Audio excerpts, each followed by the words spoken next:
Muito bem, bom dia pessoal. Segunda-feira, 9 de outubro, 7 horas da manhã, estamos começando o Desperta ICL de hoje. Tudo bem? Como é que foi o final de semana de vocês? Já vi que muita gente está comentando no nosso chat. Muito obrigado, muito bom dia. Muito obrigado a todo mundo que acompanha este programa todos os dias, de segunda a sexta, às 7 horas da manhã. Eu adoro quando vocês chegam aqui e começam a falar antes do programa começar. Acho sensacional mesmo. Tem muita gente que já se conhece do chat, inclusive, né? Pessoas que já se conhecem porque já estão comentando os programas todos os dias. Então, se você não é uma dessas pessoas, junte-se a nós. Nós estamos ao vivo lá no YouTube, nos canais do YouTube do Eduardo Moreira, do ICL e também do Leandro Demori. Se você quiser participar desta grande comunidade do ICL, que não tem só este programa aqui, tem várias outras coisas, vários outros programas. É realmente uma coisa revolucionária. Quem acompanha sabe, quem está chegando por aqui agora vai começar a descobrir. A gente está ao vivo também em outras redes sociais, para quem quiser nos acompanhar pela internet afora, né, nas redes sociais mais populares. E também, muito bom dia a todo mundo que nos acompanha pela TVT e também pela TV Quirimurê, TVT, TV aberta em São Paulo e Grande São Paulo, TV Quirimurê, TV aberta na Bahia, em Salvador e na Grande Salvador. E também pela Rádio Brasil Atual, estamos ao vivo no rádio também. Então, se você está em São Paulo e quiser ouvir este programa como se fosse um bom e velho programa de radinho, você pode sim fazê-lo pela Rádio Brasil Atual, tá bom? Bom dia, João Lima, Virgínia Moura, Sandra Costa, Gabriel Faria, Luzimar Sais Silva, Yara Cid, José Silva, já falei, né? Verinha Moreira, Mirela Maria, Jorge Pulga, Ilmar Pereira, muita gente chegando por aí. Quando eu estou em viagem, como é o caso agora, eu consigo ver o chat de vocês, né? Quando a gente está no nosso estúdio fica mais difícil porque a operação é um pouco mais complexa, mas agora estamos no nosso querido, maravilhoso estúdio móvel, né? Do ICL Desperta, então fica mais fácil de eu conseguir ver aqui as mensagens de vocês. Tem muita gente chegando aí, pessoal de Marília, pessoal de Goiânia, Florianópolis, Rio de Janeiro, Piraju, São Paulo, onde mais? Canadá, Passo Fundo, olha, Natal, que mais que eu vi por aí? Rio do Sul, aliás, a gente vai falar de Santa Catarina daqui a pouco, né? Tá passando por uma situação de novo muito catastrófica em muitas cidades por conta da chuva. Então a gente vai lá, vai puxar esse assunto hoje aqui também, tá? Muito bem, vamos lá então, gente. Tem bastante coisa hoje para a gente falar. Nova fase do programa Desenrola começa hoje com renegociação de dívidas de até R$ 5.000.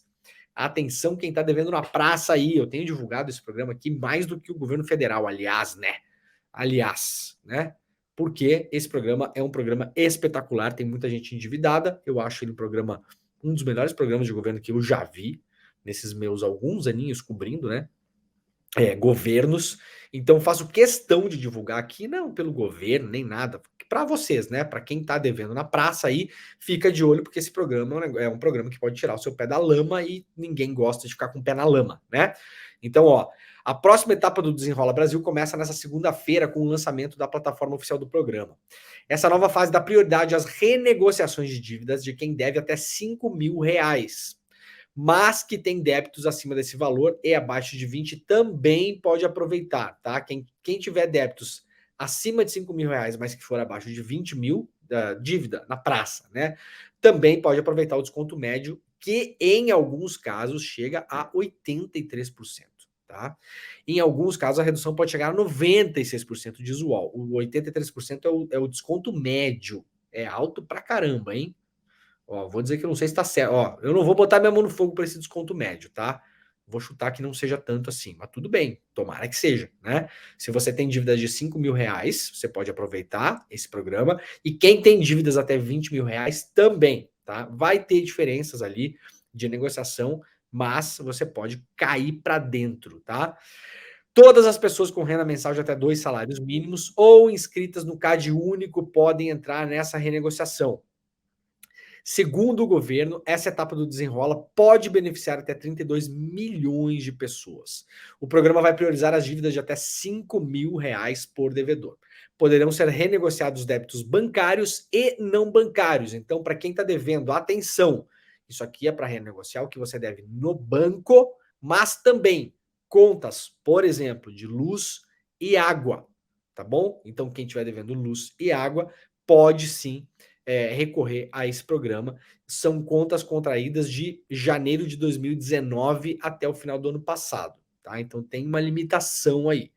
Você tem que estar devendo até R$ 5.000, vários tipos de contas diferentes, e essa sua dívida tem que ser de janeiro de 2019 a dezembro de 2022. Dívidas acima de 5 mil e 20 mil reais também podem ser renegociadas. A diferença é que esses valores maiores, especificamente, deverão ser pagos somente à vista, porque não tem garantia do Tesouro. Então você pode parcelar a sua dívida abaixo de 5 mil reais. Acima disso e até 20 mil, ela tem que ser paga ao vista, né? Como dizia minha avó, ao vista, tá? A vantagem é que você vai ter um super desconto para pagar a dívida, né? Vai ter que pagar igual de todo modo, mas vai pagar com desconto. O processo será feito pela internet na plataforma oficial do Desenrola. O site estará disponível para toda a população endividada a partir de hoje. Na página é possível consultar a lista de dívidas passíveis de renegociação, além do desconto oferecido pelos credores e a situação de cada uma das dívidas. Então, você tem que ter a conta naquele famoso gov.br. Para quem não fez, então, vai ter que fazer, tá? Tem que entrar no site gov.br e fazer uma conta lá. Essa conta depois ela é super útil para a gente acessar vários serviços do governo, tá?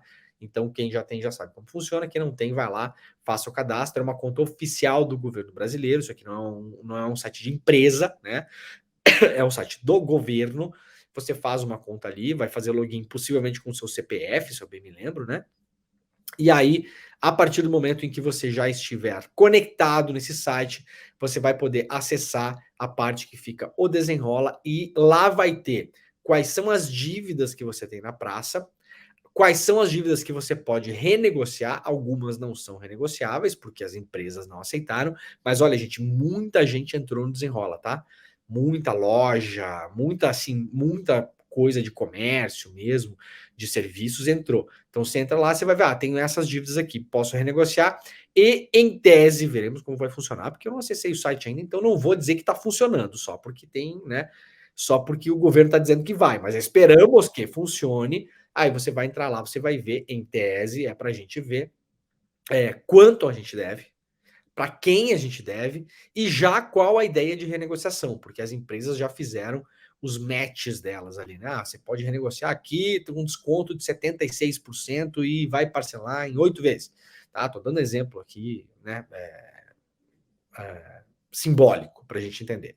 Tá? Então se mexam e entrem lá, tá bom?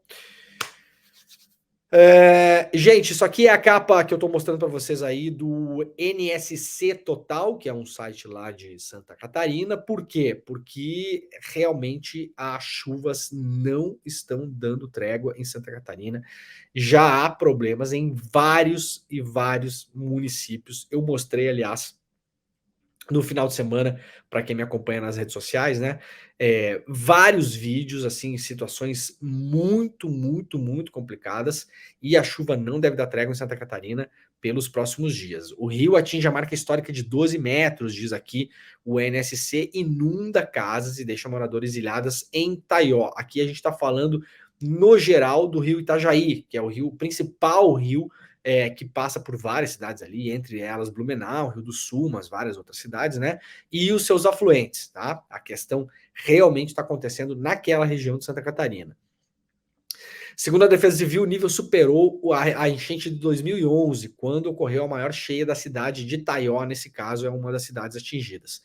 Forças de segurança reforçam os cuidados e recomendam os cuidados recomendados durante as chuvas em Santa Catarina. Santa Catarina chega a mais de 130 cidades atingidas pelas chuvas. Estado tem pelo menos 60 municípios em situação de emergência e 121 abrigos abertos. E aí, claro, ficam aqui na capa várias imagens, né, do que aconteceu, e lá no meu Twitter também eu postei várias imagens. Ó, por exemplo, isso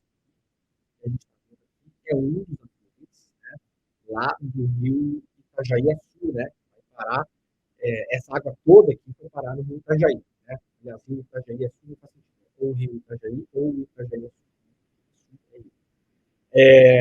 aqui, outra imagem impactante também, isso aqui é a cidade de Tubarão. Esse aqui não é o rio Itajaí Sul, outro rio. Eu não lembro exatamente qual é o nome do rio que passa em Tubarão, mas não é o Itajaí. Desculpa por esquecer. Isso aqui é o rio que passa no centro da cidade, né? E a gente vê ali que estava já muito próximo de superar a marca da rua que passa ali do lado. Aliás, vemos pela imagem que mata ciliar em muitas partes aqui é uma coisa que não existe, né? Então também isso não ajuda nesses casos. E outro vídeo que eu passei também, esse vídeo aqui lá na cidade de Orleans. Esse rio que passa na cidade de Orleans é o rio Hipólito, né? E esse rio ele vai desaguar no rio que chega em Tubarão. Isso aqui foi uma casa que foi levada lá. Tem outras imagens muito graves também, mostrando que a coisa em Santa Catarina realmente está em um nível que as pessoas precisam realmente se preocupar. Então, quem vive em áreas de risco, por gentileza, cuidem-se. E aí aconteceu um caso na semana também, que é o seguinte: tem uma barragem chamada Barragem Norte, ela fica numa área indígena. Qual área indígena? Não é uma área indígena qualquer. É a área indígena que resultou no processo que foi julgado pelo STF do marco temporal.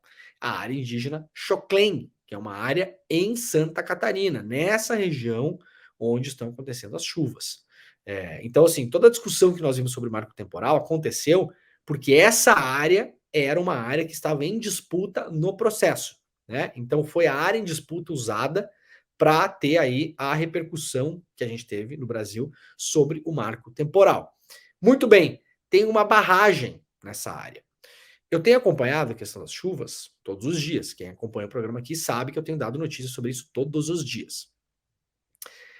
4 ou 5 dias atrás, o próprio governo do estado de Santa Catarina falou que não fecharia aquela barragem, porque ela pode representar riscos, eventualmente até de ruptura, porque é uma barragem que não é fechada com muita frequência, né? E o governo falou: não, a gente não vai fechar essa barragem. Há outras barragens no rio Itajaí, nos seus afluentes, que podem ser fechadas da cabeceira para baixo. Muito bem, no final de semana, o governo voltou atrás e decidiu fechar a barragem. Acontece que havia uma disputa entre a população indígena que mora lá, inclusive internamente, muita discussão interna para entender se deveria fechar a barragem ou não. Por quê? Porque com o fechamento da barragem, para além de um eventual risco da barragem não aguentar, mas deixando isso de lado, a barragem fechada pode inundar a área indígena. O que é que o governo alegou? Nós temos que fechar essa barragem para não inundar as cidades abaixo dela. Primeiro, que isso é falso no sentido que não é essa barragem que vai determinar se as cidades serão alagadas ou não. Não é ela sozinha. Então saiu muito na imprensa, até ontem saiu no Fantástico, né? Saiu uma nota curta sobre isso, tensão entre a comunidade indígena e a PM. O governador Jorginho Mello mandou a PM para lá, a PM chegou no local, fez o que sempre faz em situações como essa, contra indígenas, desceu o cacete nas pessoas, agrediu pessoas, atirou nas pessoas, tem imagens horríveis, eu não vou mostrar aqui, de pessoas atingidas por disparos, bomba de gás, aquela coisa toda. Chegou tocando pau e fecharam a barragem na marra. Na marra por quê? Houve um acordo entre a liderança local, mas esse acordo não era uma unanimidade dentro da comunidade indígena. Por quê? Porque ao ser fechada, a barragem tem um risco muito grande de alagar a casa dos indígenas. Então, qual é a grande questão aqui? Você toparia que alguém chegasse na sua casa e falasse: olha, a gente tem que fechar essa barragem aqui, porque senão ela vai atingir casas de outras pessoas. E aí você falaria o seguinte: não, mas ela vai atingir a minha casa. E aí, problema seu, né? Esse tipo de proposta a gente nunca vê quando é feito para atingir casa de gente bacana, né? Para a gente ficar numa palavrinha aqui mais legal numa segunda-feira, né? Quem de nós toparia essa proposta? Porque a proposta era o seguinte: não, a gente vai ter que fechar e aí a casa de vocês, muitas delas vão pro beleléu. Vocês topariam essa proposta? Ou vocês resistiriam? Até porque, de novo, essa barragem não é ela que vai salvar Santa Catarina ou deixar de salvar, tá? Unicamente não é ela. Aliás, Há várias pessoas que vêm falando no final de semana, especialistas da área, pessoas que já trabalharam na defesa civil, que outras coisas poderiam ter sido feitas ao invés de fechar essa barragem. Por exemplo, fechar barragens abaixo dela. Fechar e abrir outras barragens para ir contendo o nível de água, coisa que não foi feito ou foi feito com atraso. E aí, de uma hora para outra, o Jorginho Melo decide que tem que ir lá fechar a barragem do povo Choclen. E as casas das pessoas que estão lá, que se danem. O governo fez um acordo prometendo que irá reconstruí-las em outro lugar. A gente vai apostar aqui que isso vai acontecer ou a gente não vai apostar? O que a gente faz aqui? A gente aposta que isso vai acontecer ou a gente aposta que isso não vai acontecer? Qual é a maior chance que nós temos? De acontecer ou de não acontecer? A gente sabe o caminho que esse negócio vai tomar. O que é que os indígenas estavam pedindo? Pediram para negociar isso com tempo, já na semana passada. Fizeram uma reunião, pediram para que o poder público mandasse barcos, ambulância, água potável, cesta básica, porque eles estavam ficando ilhados. Com a abertura da barragem, ficariam mais ilhados ainda. Pô, tô com uma coceira no nariz aqui. Eita. Mais ilhados ainda. A gente vai viajando e ficando em hotel, e cada hotel é uma cepa de ácaro diferente, né? Quem viaja muito sabe. Eu entro em hotel, começo a ficar com rinite. E aí, nós vimos, agora no final de semana, uma operação policial para fechar a barragem e ponto final, né? Várias pessoas ligadas ao bolsonarismo em Santa Catarina falando que foi uma negociação pacífica. Não foi, é mentira. Não foi pacífico, é mentira que foi pacífico. Nós temos, inclusive, aqui imagem para mostrar as pessoas aqui. Esse ano foi atingido por um fogo, que não está conseguindo ver o braço sangrando. E a senhora que está filmando esse vídeo está falando: a polícia está aqui, olha lá embaixo, gás lacrimogêneo, vocês estão vendo na imagem. O pessoal veio por cima da gente, está falando a senhora que está gravando esse vídeo aqui. Isso aqui é lá na localidade. Tá, gente? Tem outras imagens que são mais chocantes, eu não vou mostrar aqui, mas não foi pacífico. Agora Oi, a gente vai ver o que Leandro. acontece. As pessoas Oi. foram retiradas de lá, né? Oi, Leandro. Vamos ver o que vai acontecer com a casa das pessoas depois também, em relação a isso, né? Fala, Leandro. Fala, Pedro.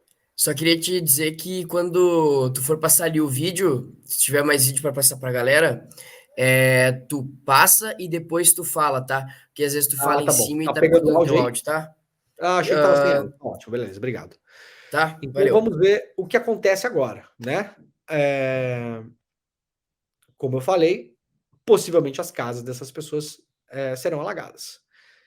E aí a gente vai ver se o governo vai cumprir o acordo ou não. A grande questão é que, falando inclusive com uma pessoa que comandou a Defesa Civil de Santa Catarina nos últimos anos, demorou-se para tomar essa atitude.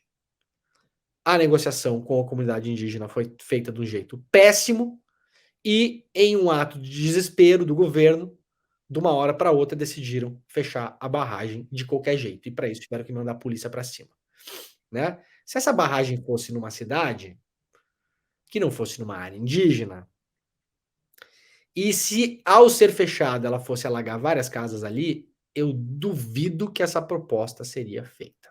Duvido, né?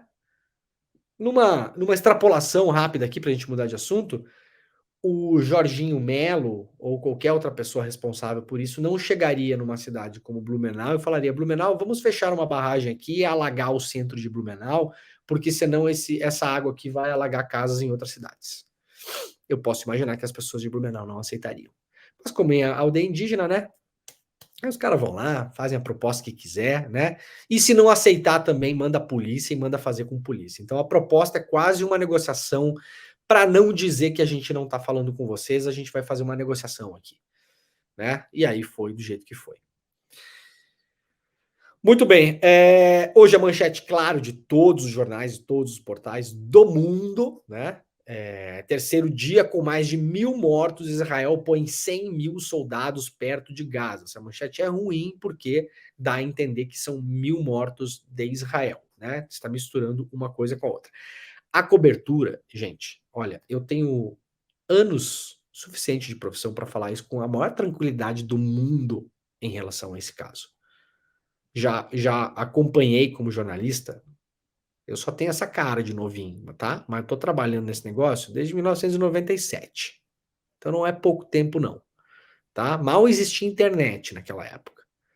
Então, assim, a cobertura em relação ao que acontece em Israel, em relação ao povo palestino, da imprensa brasileira, ela é uma cobertura que espelha a cobertura feita pelos grandes meios de comunicação, principalmente os americanos. A nossa cobertura aqui ela é muito espelhada, isso historicamente, tá bom, gente? No que diz o New York Times, o Washington Post, também o The Guardian, que é um jornal inglês, mas menos, tá? Então, dito isso, ela é uma cobertura péssima, porque nenhuma cobertura pode ser boa em relação à Palestina quando ela é espelhada pelo New York Times. Ela é péssima. Só tem porcaria no New York Times e tal? Não, tem umas reportagens muito boas, algumas análises interessantes, mas o centro, o eixo da cobertura, o eixo central da cobertura, no que espelha a cobertura no Brasil, para quem assistiu o Fantástico ontem sabe do que eu estou falando, ela vai sempre no sentido de que Israel está se defendendo contra um bando de bárbaros loucos alucinados. Isso é o principal que vocês têm que entender quando vocês forem ler notícia. Dá para não ler notícia? Não, não dá. Há meios alternativos suficientes para a gente se informar? Infelizmente não há. Há vários e bons meios alternativos que fazem muita análise. Isso existe, sim, de fato. Mas, infelizmente, jornalismo é uma coisa que custa muito dinheiro. E a gente não tem uma imprensa independente grande o suficiente no mundo que tenha dinheiro, de fato, para fazer essas grandes coberturas. Para ter repórter em Gaza, para ter repórter na Cisjordânia, entendeu? Não tem. Infelizmente, não tem. Então, assim, vocês, por favor, não deixem de se informar. Não vão dar uma de bolsominion, né? Não, então a gente não vai mais ler nada que sai na imprensa. Não dê uma de bolsominion, porque quando vê, você está enfiado numa bolha de informação do Zap, tá bom? E vai sabe-se lá o que vai acontecer lá. Agora, entendam, a cobertura da imprensa, a grande imprensa, imprensa comercial, imprensa mainstream, essa galera toda, tá? No mundo, não é só no Brasil, é no mundo. Eu vou mostrar a capa dos jornais aqui, vocês vão entender. Ela tem sempre essa chave de leitura que Israel é um pobre coitado e que está só se defendendo de um bando de bárbaros. A história não é essa. A história não é essa. O grande Estado opressor daquela região, até porque a Palestina não tem um Estado, não tem um exército regular, não tem nada disso, né? A Palestina hoje, inclusive, politicamente, é dividida em dois. A parte da Cisjordânia e a parte de Gaza, inclusive, grosso modo aqui, os próprios palestinos politicamente não se dão. Hamas e Fatah são duas vertentes políticas lá e praticamente não se conversam. Tentaram fazer um acordo de negociação de reatar os laços esse ano aqui, a coisa não andou bem, inclusive. Tá? Então, o Estado, tá bom? Quem pratica terrorismo de Estado naquela região ali chama-se Israel. E isso dificilmente vocês verão. Israel, hoje em dia, na mão da extrema-direita, com Benjamin Netanyahu, tentando, inclusive, nos últimos tempos aí, passar uma nova legislação para basicamente destruir o sistema judicial de Israel e apertar ainda mais numa espécie de regime de fato de extrema-direita.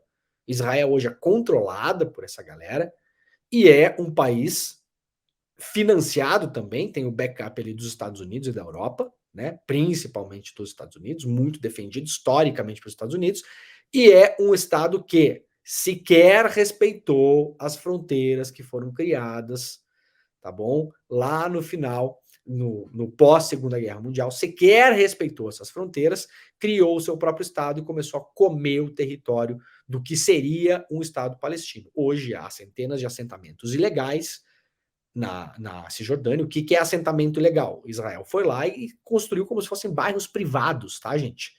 Né? Onde moram os colonos, que se fala em Israel. Israel foi lá e construiu bairros privados que são protegidos pelo exército num território que não é seu. E não sou eu nem eu que estou dizendo, é até a ONU que diz isso. A ONU muitas vezes vacila em relação a Israel, mas até a ONU fala que os assentamentos são ilegais.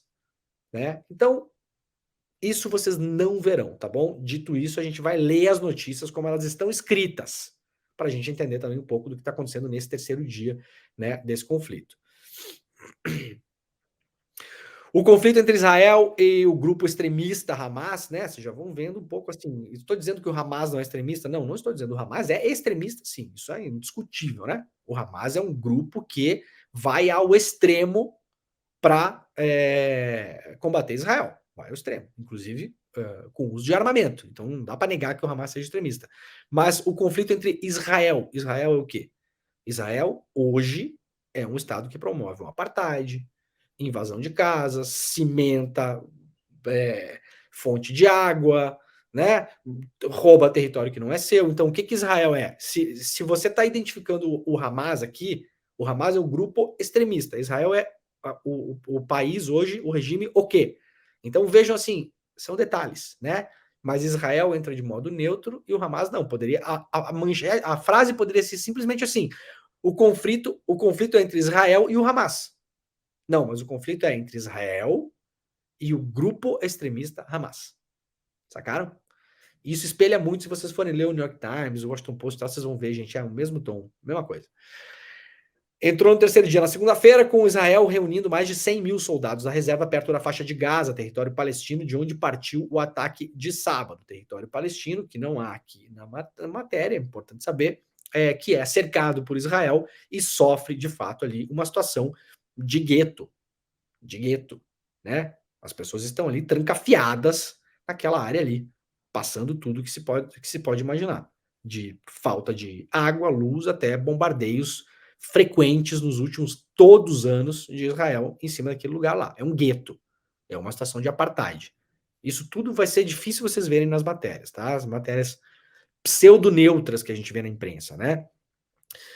Até o momento, o ataque do Hamas e a reação israelense deixaram mais de 1.000 mortos, segundo as autoridades. Aí aqui tem o balanço dos mortos contra civis e tal, né? Eu vou passar isso porque isso aqui já é uma coisa que todo mundo pode ver por aí. E o porta-voz militar israelense disse que o país reuniu 100 mil soldados perto de Gaza, né? Ainda não houve oficialmente uma invasão a Gaza, mas ontem Israel declarou guerra contra o Hamas, tá? Oficialmente declarou guerra contra o Hamas. Nos últimos dias, alguns países vêm tentando botar uma pressão para que Israel não invada Gaza. Não sabemos o que vai acontecer a partir de agora. De fato, o Netanyahu se posicionou no final de semana de um jeito dizendo que vai acabar com Gaza, vai esmagar Gaza, né? Um jeito que um autocrata de extrema direita, né? Que promove o que promove em Israel, como Netanyahu, não esperávamos outra coisa, né? De onde menos se espera, de lá que não vem nada mesmo, né? Mas muitos países, entre eles os próprios Estados Unidos, a Arábia Saudita, outros países que estão por ali, que têm interesses geopolíticos naquela área, que passa o conflito Israel-Palestina, aquela zona ali, há outros interesses muito maiores ali, gente. Obviamente não vai dar tempo da gente falar isso aqui hoje, 7h28 da manhã, né? Mas aquilo ali não se resume a um conflito local por território, tá bom? Muito antes, pelo contrário, aquilo ali define o futuro da geopolítica de vários países do mundo. A própria Jordânia, o Líbano, a Arábia Saudita, os Emirados Árabes no geral, né? Vários deles condenaram Israel, por exemplo, no final de semana. A Arábia Saudita vinha se aproximando de Israel, o Irã, que não vê com bons olhos essa aliança, então já há acusações dos Estados Unidos, sempre, claro, de que o Irã teria financiado o Hamas, não há nenhuma prova disso por enquanto. Qualquer coisa que aconteça naquela área, os Estados Unidos vai acusar o Irã imediatamente. Também é bom a gente saber disso, né? E não estou dizendo se o Irã apoiou ou não. Não sei, não sabemos, ninguém sabe. Essa é a verdade, né? Então, há vários países preocupados com a escalada, né? Inclusive os países que apoiam Israel estão dizendo, pera lá, calma aí, porque a gente tem que organizar esse negócio. Então, não sabemos se vai ter invasão ou não, tá, gente? Por enquanto. A maior probabilidade é que haja, né?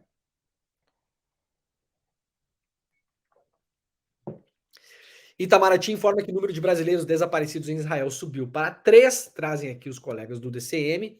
Cerca de 1.000 brasileiros procuraram embaixada em Israel para repatriação, diz aqui também o DCM.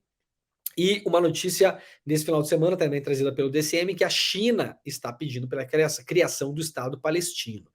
Isso aqui é a velha solução que se chama solução de dois estados, né? Quem acompanha esse caso sabe que toda vez que eclode alguma coisa naquele território que chama a atenção do mundo, e atenção, quando chama a atenção do mundo, porque Israel vem insistentemente bombardeando, invadindo e tomando terras naquele território há décadas.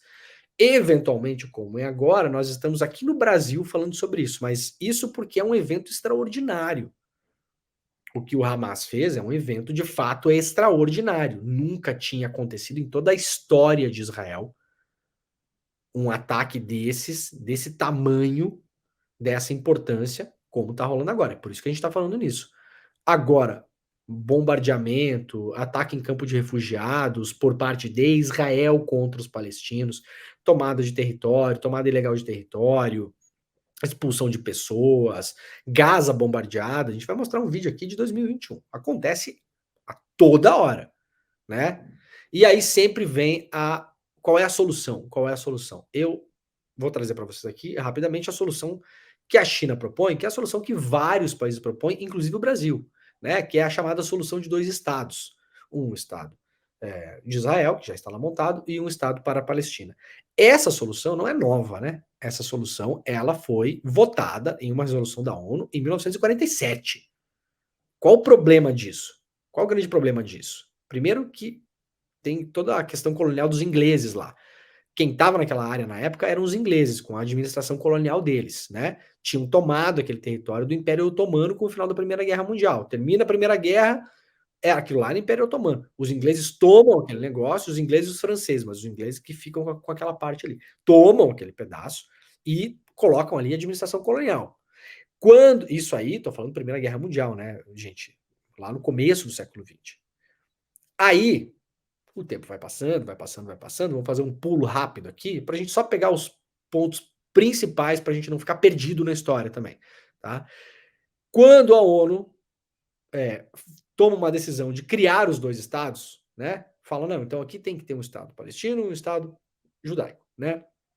Muito bem. Detalhe, racha aquele território meio a meio. O território da Palestina não era contíguo, tá? Tinha um pedaço no mar, um pedaço mais próximo do Rio Jordão. Mas tudo bem, racha meio a meio, em termos de território. A grande questão que os palestinos falaram na época, mas espera aí, só um pouquinho. A população não é meio a meio aqui. Há muitos mais palestinos, muçulmanos, árabes, do que judeus. No entanto, a ONU vai lá e racha meio a meio. Os ingleses pegam e vão embora. Literalmente. Os ingleses se reúnem e vão embora, sem ajudar a aplicar a resolução da ONU de 2 estados. O que acontece? Israel funda o seu estado, com a ajuda dos Estados Unidos. E a Palestina não. E aí começa uma grande confusão naquela área, né? Que hoje se reflete mais ou menos como está. O que a China está dizendo agora? Temos que voltar à solução de 2 estados. A solução de 2 estados é essa que eu falei para vocês agora aqui. Solução lá do final dos anos 40. Acontece que isso nunca aconteceu, de fato.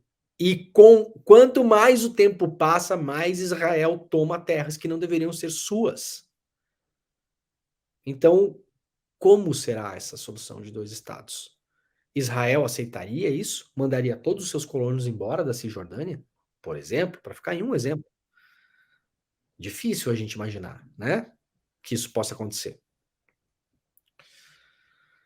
Bom, rapidamente aqui para a gente ver que as coisas não acontecem da noite para o dia e que a situação na área ela é complicada nos últimos tempos, ela é complicada, claro, já há várias décadas, mas a gente também não vai puxar, né, lá dos anos 70, 80, 90, enfim, não caberia no programa, acho que não faria nem sentido, mas para a gente ter ideia do que está acontecendo nos tempos próximos da gente aqui, que pode ter levado à eclosão desse ataque do Hamas contra Israel.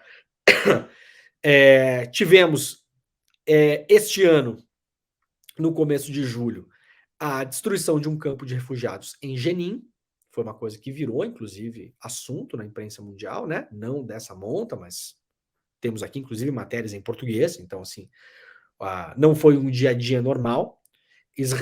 O exército israelense atacou um campo de refugiados em Jenin e matou dezenas de pessoas. Isso, muitas vezes, a grande imprensa não vê preocupação nenhuma nisso, né? Isso aqui não é chamado de terrorismo, não é chamado de terrorismo de Estado, não é tido como ilegal, nada disso. Nada disso. É como se fosse um conflito normal. Isso aqui é só um capítulo do conflito. Isso aqui foi em julho. Vários palestinos que estavam, né, nesse ataque de Jenin, na Cisjordânia, prometeram vingança. O que acontece quando você tem um Estado como Israel que massacra dioturnamente uma população com a população palestina? Uma hora esse barril de pólvora vai estourar. Isso vai vir pela mão de grupo A, B ou C, no final das contas, pouco importa. Muita gente fala, mas o Hamas praticou terrorismo, é um grupo terrorista. Vários países consideram o Hamas um grupo terrorista, vários outros não. O Brasil não considera, por exemplo, o Hamas um grupo terrorista. Né? A Grã-Bretanha também não, aliás. A Grã-Bretanha considera só uma parte do exército do Hamas, ela faz uma separação entre o grupo Hamas, que é um grupo também político, que concorre a eleições, aquela coisa toda, e o seu braço armado. Né? Agora, eu vejo de um modo que as pessoas estão começando a ficar sem opção na Palestina há muito tempo. E elas irão se agarrar em qualquer grupo que se levantar para combater Israel. O Hamas, aliás, que foi financiado por Israel no passado, quando interessava a Israel destruir o outro grupo político, que era o grupo do Arafat, o Fatah, né? Yasser Arafat, que acabou morrendo depois, né? Em situações até hoje meio nebulosas. Então, para Israel, o Hamas era ótimo quando era um grupo criado para desestabilizar a luta palestina e combater internamente a luta palestina. Então, calma lá para a gente olhar essa coisa com cuidado, né? Um povo oprimido como o povo palestino não vai aguentar calado essas coisas e vai recorrer a quem estiver ali disposto a se levantar contra Israel. Essa é a grande questão. Aqui, para vocês terem uma ideia, o Fatah e o Hamas se encontraram 20 dias depois dessa invasão do campo de Jenin, porque aquilo ali foi uma coisa muito grave mesmo, que revoltou muito a população, com promessas de vingança contra Israel. O Fatah e o Hamas se reuniram no Egito no dia 31 de julho desse ano, para tentar fazer uma reconciliação. São grupos políticos que hoje não têm mais um contato político frequente. Hoje o Hamas domina a faixa de Gaza e o Fatah domina a Cisjordânia, né? Tem ali o governo autônomo da Cisjordânia e tal. Cada vez mais enfraquecido e desacreditado pela população palestina, que não consegue enxergar na política, na conversa, na tal solução de dois estados, uma solução. Esse é o grande problema. O extremismo que se chama, né, cada vez maior na área, ele é alimentado pela política de Israel. Quanto mais o Netanyahu empurra essas pessoas para a marginalidade, mais as pessoas se agarrarão ao extremismo. Isso é um cálculo matemático, simples de fazer. Tá bom? Bom, não teve negociação nessas conversas, né? Isso aqui, para vocês terem uma ideia, é um vídeo que tem 2 minutos e pouco. A gente vai mostrar aqui, vamos mostrar ao Pedro 30 segundos dele. Vamos mostrar 1 minuto desse vídeo, tá? Isso aqui é Gaza. E aí vocês vão se perguntar, tá, mas isso aqui é Gaza agora sendo bombardeada por Israel, depois que o Hamas fez esses ataques, então o Israel está fazendo uma retaliação a Gaza, né? Uma retaliação justa, porque Israel foi atacada pelo Hamas. Não, isso aqui é Gaza em 2021. Isso aqui é Gaza 2 anos atrás. Vamos mostrar para vocês 1 minuto do vídeo para vocês terem uma ideia que isso não é de hoje.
Muito bem, gente. Isso aí, portanto, isso aí é Gaza agora, na reação de Israel contra o Hamas? Não, isso é Gaza em 2021.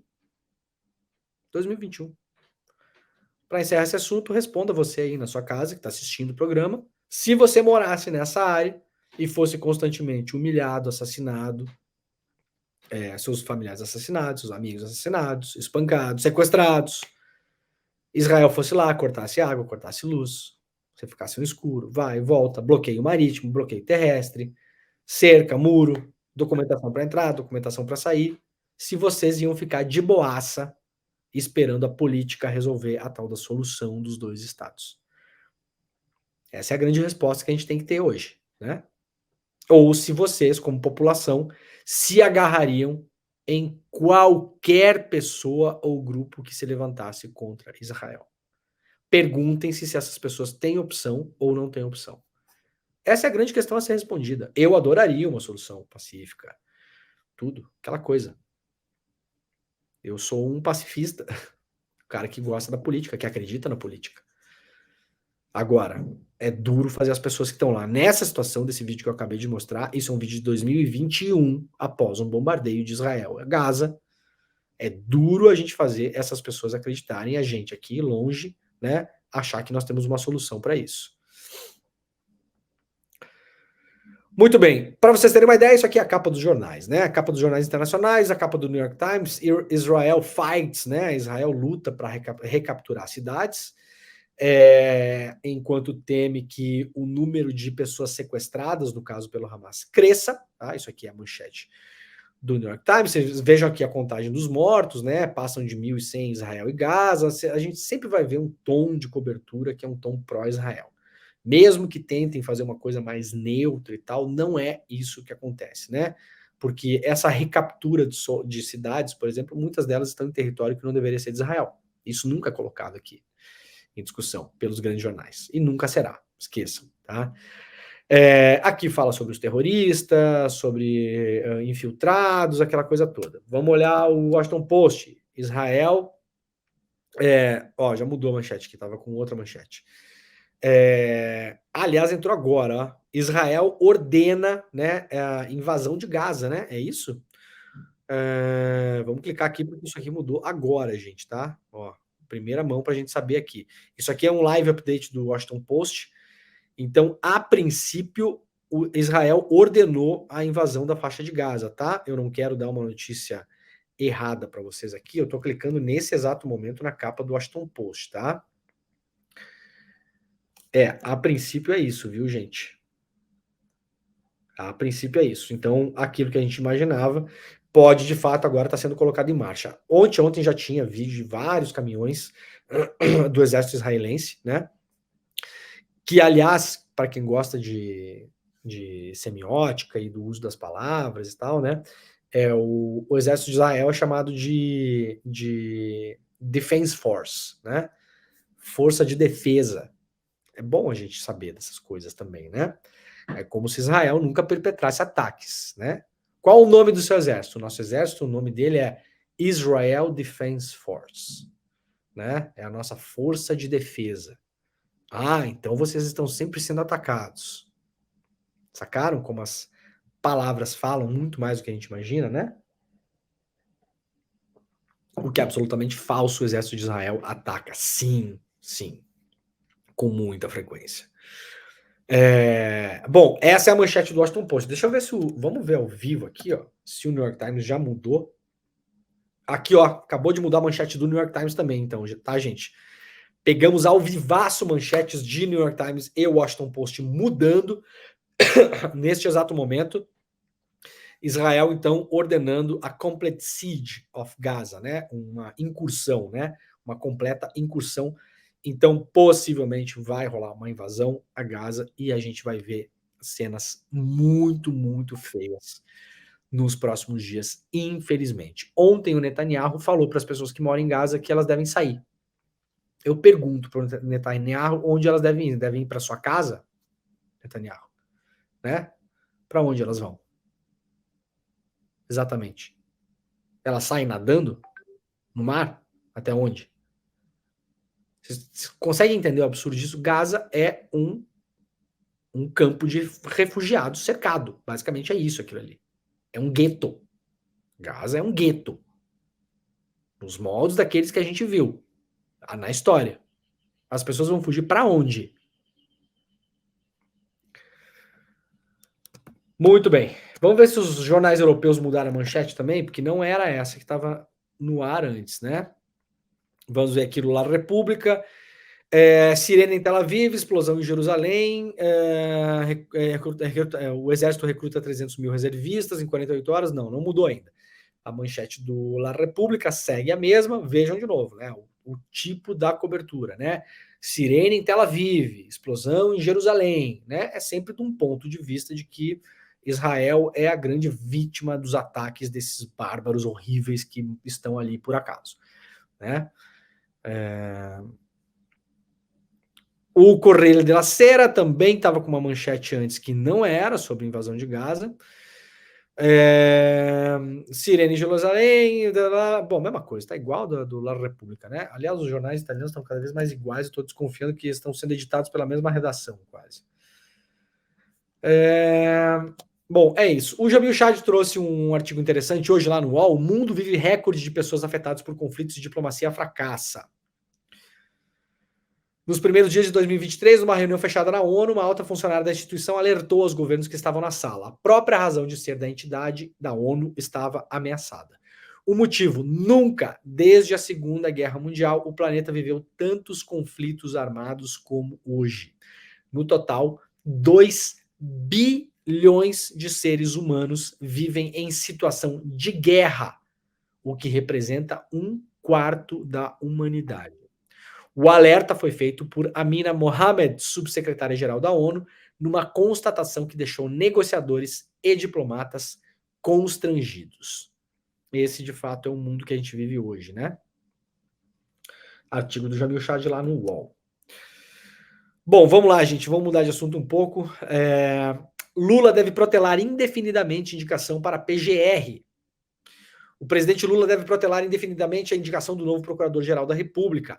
Sem empolgar-se com os nomes à sua mesa, o petista deve manter a subprocuradora Eliseta Ramos interinamente no cargo por tempo mais prolongado. Só lembrando que depois tem o CL Notícias primeira edição e esse assunto sobre Israel vai continuar no programa, tá, gente? Vai ter muita análise lá.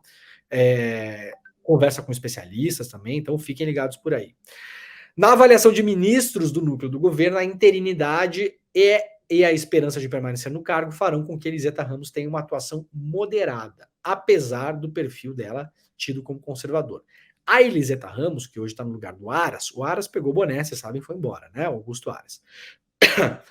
A Eliseta Ramos, ela tem um perfil de pessoa que assinou um abaixo-assinado para apoiar o Moro quando o Moro foi para o governo Bolsonaro. Só para a gente saber de quem a gente está falando. Pode ter mudado de ideia, né, filosófica em relação à vida, a Eliseta Ramos, que é a procuradora-geral interina agora? Pode. Não sei se mudou. Pode. Eu não sei. Talvez o Lula saiba, né? A gente não sabe. Ela assinou uma carta para apoiar o Moro quando o Moro foi para o governo Bolsonaro. Eu não sei não, tá bom? Essa pessoa está num cargo de muito poder. Um novo Procurador-Geral da República com 2 anos de mandato representaria, assim, um risco muito maior caso não seja totalmente alinhado ao governo, diz aqui a Mônica Bergamo. Como mostrou a coluna da Mônica Bergamo, o entendimento no governo é de que o cargo da PGR é até mais importante do que ministro do STF. Cabe ao chefe do Ministério Público Federal, afinal, o oferecimento de denúncia criminal contra o presidente da República. É curioso que, se é até mais importante do que o do STF, por que o cargo do STF ocupa 90% das discussões e das indicações e da PGR é um negócio que praticamente não se fala? É um mistério, né? Isso para mim também. Notícia lá da Folha de São Paulo, na verdade foi publicado no Twitter da deputada Sâmia Bonfim, né? Sâmia Bonfim pede acesso a inquérito sobre assassinato do irmão. A deputada federal Sâmia Bonfim afirmou neste domingo que a família dela, por meio de advogados, pediu acesso aos dados do inquérito sobre o assassinato do seu irmão, o médico ortopedista Diego Ralph de Souza Bonfim, de 35 anos. Segundo ela, o objetivo é conhecer as linhas de investigação, ter acesso a dados e eventuais provas. Diego e outros 2 colegas foram assassinados no Rio de Janeiro em um ataque que deixou ainda um outro ferido. Eles foram atingidos na madrugada de quinta-feira em um quiosque na Barra da Tijuca. No sábado, pouco depois do enterro do irmão em Presidente Prudente, a deputada afirmou que irá unir a condição de irmã de vítima do assassinato e de parlamentar para atuar no combate à violência promovida por um poder paralelo muito profundo e estruturado no país, que é essa junção de milícias com as facções clássicas do tráfico de drogas que está acontecendo no Rio de Janeiro nesse momento, né? No Rio de Janeiro, a crise de segurança é agravada pelo enfrentamento entre traficantes e milicianos. Não é mais só assim, tá, Folha de São Paulo? Não há mais uma separação tão clara entre traficantes e milicianos. Vários deles já fizeram alianças, mudaram de lado, foram para lá, foram para cá. A coisa está muito mais confusa do que a gente consegue acompanhar no Rio de Janeiro. Essa notícia da Folha, na verdade, é uma coisa que a Sâmia postou no perfil dela, né? Aqui o perfil da Sâmia Bonfim. Nossa família, através de nossos advogados, conforme nos autoriza a legislação brasileira, pediu acesso aos dados do inquérito sobre o assassinato do Diego, para que possamos ter conhecimento sobre as linhas de investigação, dados e eventuais provas. Por enquanto, o que é que nós sabemos publicamente em relação à investigação? Que o irmão da Sâmia e os outros 2 médicos foram assassinados por engano, confundidos com outros criminosos, e isso aconteceu em uma disputa interna entre várias facções na zona oeste do Rio. Não foram, infelizmente, os 3 primeiros assassinatos cometidos por essas facções no ano, já são mais de 50, só esse ano, só nessa guerra entre facções, né? É uma coisa muito maior do que a gente possa imaginar. Mas, claro, a Sâmia e a sua família querem acesso à investigação para, e fazem muito bem, conferir as provas, apareceu um grampo, que grampo é esse, como que esses caras estavam grampeados, quando foi feito o grampo, qual a autorização judicial que tem em cima disso, há uma série de procedimentos importantes que tem que ser conferidos nessa investigação. Lembrando que, já falei isso aqui, se fosse só a Polícia Civil do Rio de Janeiro, eu duvidaria de absolutamente tudo que estão investigando. Tudo. Porque a Polícia do Rio de Janeiro, a Polícia Civil do Rio de Janeiro, a militar também, mas eu estou falando aqui da investigação, é uma polícia, para a gente ficar aqui hoje numa tranquilidade, é uma polícia complicada, para dizer o mínimo. Com ligações históricas com bicheiro, com miliciano, com traficante, ora operando ao lado desses caras, ora operando como força de segurança, ora melando investigações para que eles não sejam punidos, ora os extorquindo com investigações em andamento, é uma coisa, tá bom? Há bons policiais na Polícia Civil do Rio de Janeiro? Com certeza, sem dúvida. Não é deles que eu estou falando dos outros. Então, faz muito bem a Sâmia e a família dela em acompanharem com lupa essa investigação. No entanto, vamos fazer aqui um parênteses. Diferentemente do caso Marielle Franco, neste caso, a Polícia Federal foi anunciada na primeira hora e acompanha a investigação. Então, digamos que há uma camada maior de proteção que a Polícia Civil do Rio de Janeiro não está sozinha nessa. Graças a Deus. Porque tudo o que a gente viu no caso Marielle e em outros me deixaria de cabelo em pé ao imaginar que esse assassinato do irmão de uma deputada federal fosse tocado apenas pela Polícia Civil do Rio de Janeiro. Aí a gente abriria com certeza uma discussão sobre a confiabilidade dessa investigação que foi feita. Como a Polícia Federal está acompanhando desde a primeira hora, eu posso imaginar que haja um cuidado maior com o que está sendo feito ali. De todo modo, faz muito bem a Sâmia e a família de irem atrás disso, né? Braga Neto seria o elo entre Bolsonaro e golpistas, disse Mauro Cid à Polícia Federal. Em relação à Polícia Federal, o tenente-coronel Mauro Cid, ex-ajudante de ordens da Presidência da República, afirmou que o ex-ministro da Defesa e candidato a vice de Bolsonaro no ano passado, o Braga Neto, Walter Braga Neto, seria o elo entre Jair Bolsonaro e os integrantes dos acampamentos do movimento golpista que tentou o golpe do 8 de janeiro. Isso aqui publicado pela revista Fórum, que reporta uma matéria do jornal O Globo. Cid teria dito que Braga Neto era quem levava informações a Bolsonaro sobre o que o movimento golpista fazia. Ele, então, seria o grande elo, né, entre o Bolsonaro não aparecia lá no acampamento, pessoalmente, claro, então seria a cargo de Walter Braga Neto, segundo o que tem vazado da delação do Mauro Cid, fazer essa história de pombo correio de leve trás, né? Olha, presidente, o pessoal lá isso, olha, o pessoal aquilo, o pessoal quer que o senhor fale isso, eles vão pro pau, eles vão lá, eles vão fechar tal coisa, eles vão quebrar as coisas, aqui, lá, né? Isso nos leva a uma conclusão, caso seja aprovado isso aqui, lembramos que é uma delação precisa de provas, de que o Bolsonaro estava, sim, muito bem informado sobre o que pensavam e sobre o que queriam os golpistas do acampamento em Brasília. Porque até agora a tese é que Bolsonaro não sabia de nada, os caras estavam lá fazendo a vida deles. Segundo o Mauro Cid, não era essa a dinâmica das conversas. O Braga Neto levava informações para o Bolsonaro diretamente do acampamento golpista. A delação do Mauro Cid ainda não foi publicada na íntegra, nós não sabemos o teor da delação e não sabemos muito menos as provas que foram apensadas nessa investigação. Ainda tem muita estrada para percorrer antes da gente ter certeza da fiabilidade dessa delação. Tá bom, gente? Ó, eu vou me despedindo aqui do pessoal que nos acompanha pela TVT, pela TV Quirimurê e também pela Rádio Brasil Atual. Muito obrigado pela companhia de todas e de todos. Nós voltaremos amanhã às 7 horas da manhã, tá bom? Obrigado, gente. Ó, para quem fica com a gente aqui nesse finalzinho aqui, vamos pegar notícias muito rápidas aqui, antes de começar o ICL Notícias, primeira edição. Rascunho da Constituição do Chile entra em fase final com digitais da ultradireita. Texto volta à comissão que escreveu o anteprojeto e deve ficar mais moderado até a data do referendo. Em dezembro, o Chile ainda tenta aprovar uma Constituição, né, depois do referendo onde as pessoas do Chile falaram, sim, queremos uma outra Constituição. A Constituição chilena era ainda da época do Pinochet, né, mas vem causando um rebuliço enorme no país a tentativa de aprovar uma nova Constituição. O candidato Javier Milei, o Bolsonaro argentino, Milei diz que não cumprirá Acordo de Paris se for presidente da Argentina.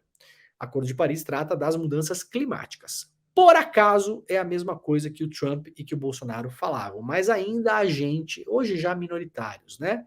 Porque já caíram na real, que insistem em diferenciar Milei de Bolsonaro. A comparação nunca é justa. Claro que não se compara impunemente uma pessoa com outra, mas há mais semelhanças do que diferenças, né? Porque chegou um ponto ali que tinha gente falando, não, Milei, ele não é de extrema direita, ele é um libertário.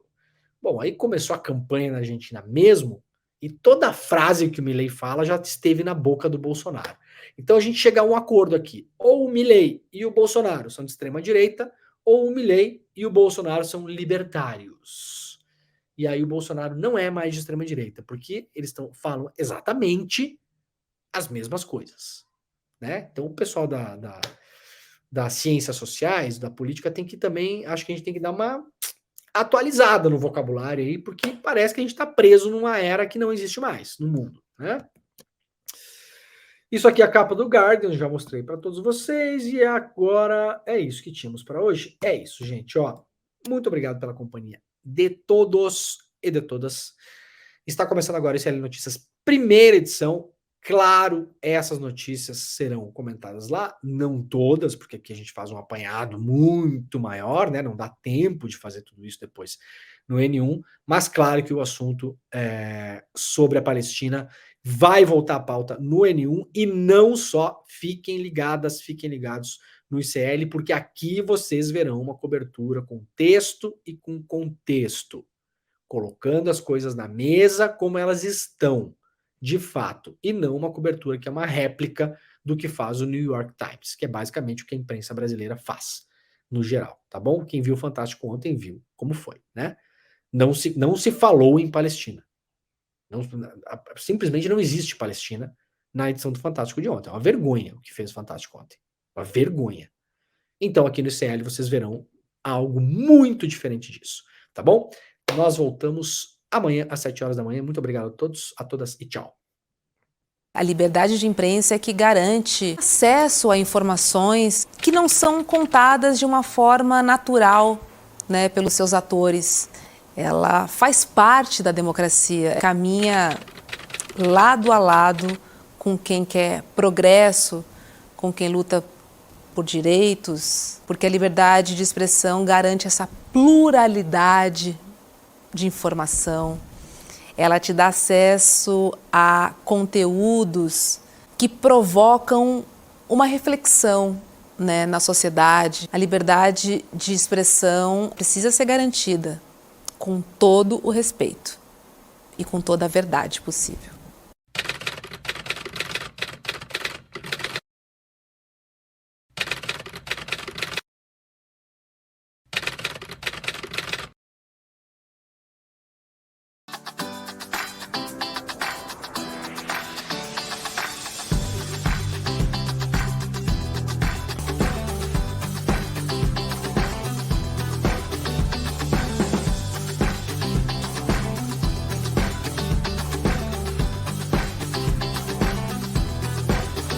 Olá pessoal, meu nome é Deni, eu sou a professora do curso de Hatha Yoga e eu vim aqui para falar um pouquinho sobre o nosso curso, todos os benefícios da prática. Então a gente tem benefícios tanto no corpo físico, se você tem alguma dor, alguma doença, venha que você vai se sentir bem. O processo de transformação vai assim lentamente, mas vai aliviando as suas dores. Ou se você está passando por alguma dificuldade, né, mental, um trabalho mais do emocional, como ansiedade ou depressão, a prática alivia os sintomas.